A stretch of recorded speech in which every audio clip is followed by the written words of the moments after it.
তোমার হিন্দু মেয়ে পছন্দ হয়েছে, ঠিক আছে। তোমার ইহুদি পছন্দ হয়েছে, হ্যাঁ ঠিক আছে। এখানে অন্য কি? তোমার যেটা ভাল লাগে এটা, তোমার যেটা মন চায় এটা, তোমার পছন্দই তোমার জীবন।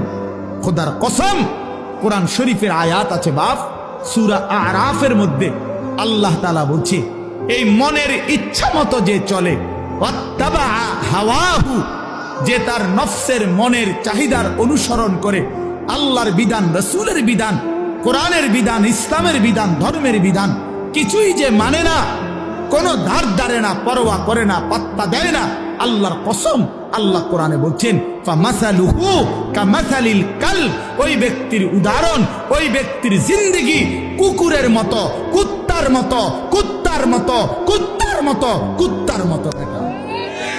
ওই জিন্দেগি কুত্তার জিন্দেগি, ওই জিন্দেগি কুত্তার জিন্দেগি। আমি বললাম কোরআনের আয়াত এটা।